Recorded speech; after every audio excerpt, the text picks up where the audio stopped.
Prologue, Part 1, from the personal records of Kakita Shige, written down in the month of the Dog in the year 583 during the reign of Hantei the 14th.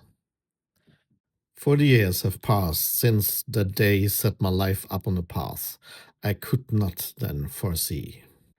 I do not write these lines because the memory has faded. It never has, but because the time has come to preserve the story. Words change nothing. My hands tremble as the images of the past reach for me. Our family was a small, little-known branch of the Crane clan, settled near the border of the Lion clan. For generations, our duty had been to watch the fields and roads along that border, to ride patrols, and to report any unusual movement to the station of the First Legion. The possibility of a line incursion was ever present, especially on those years when old tensions flared anew. It was autumn. The month of the Dog had just begun. The fields lay dry and the wind carried dust and cold across the plain. In the late afternoon, we set out on a routine patrol. My father, Kakita Tsune, led us. At his side walked my two elder brothers, Tadashi and Ren. I was the third son and had passed my Genpuku only a few weeks before. At 13, I was among the youngest ever to have completed this rite. A proud and inexperienced young man. It was my second official assignment as a bushi. We were accompanied by 3 ashigaru. They wore light armor and carried spears. We samurai wore no armor, only our daisho and our obi.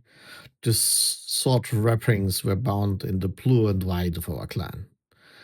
The wind rose, the shadows lengthened. Matiasu sank toward the horizon. And they attacked. Warriors of the Lion clan, clad in worn brown kimono, burst from the dust with cries on their lips. Their swords were drawn. The Ashigaru tried to form a line, but the first blade struck before any ordered resistance could take shape. My father acted without hesitation. He ordered me to run and raise the alarm. I obeyed. I ran as the battle erupted. Behind me, steel struck steel, clove blood. Screams mingled with the sound of bodies falling. I forced myself not to look back.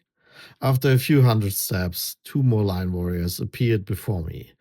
Their clothing was torn, their weapons drawn. I slowed, struggling for breath. Then I heard a scream. It was Tadashi. A second cry followed. I turned. My brothers lay up on the ground. Around them lay the bodies of several lion warriors they had struck down in combat. My father still stood. Then I saw a spear driven into his back. A second enemy stepped forward and delivered the final blow. With another stroke, he beheaded my father. Kakita Tsune fell. The world, time, everything stood still. I placed my hand upon my sword hilt and faced the 2 enemies blocking my path. Draw and strike is one action. So my father taught me, and so is the fighting style of our school. I felt a hand upon my own. The first opponent fell to a single cut. The second followed a heartbeat later. Even now, I see the blood spreading across the ground. The remaining lion warriors approached me cautiously. One still carried the spear that had struck my father. The others held their swords ready.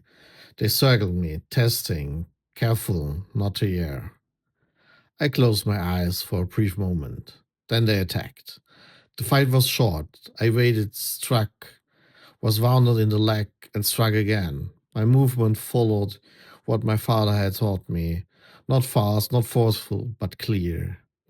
I still felt his hand upon my right. I threw myself aside and rolled forward. My final blow landed and ended the battle. Silence followed. It took me a moment for time to resume its course. I took my father's daisho and the papers entrusted to him. Despite my wound, I ran on until I collapsed at the gates of the First Legion. My report placed to the army on alert. Scouts were dispatched. When, 2 days later, a larger line force across the border, our army was prepared. Their attack was repelled and the enemy Taisha committed seppuku to escape the shame of defeat. They called that day a victory. I was granted land, the village of Takemura, within the heart of the clan near Kyuden Kakita. I was granted the right to a name. Shortly thereafter, Lady Dochi Amiko was presented to me. We married. Together we founded the branch Kakita Shige. But I do not write this to justify my name. I write it so that the chronicles may know that this path was not born of glory, but of duty, loss, and the plight of a father who still cheats me to remain calm. I write this in honor of my ancestors and of my father who left me that day, but only after his final duty was fulfilled and every enemy warrior lay up on the ground. His hand guided my blade.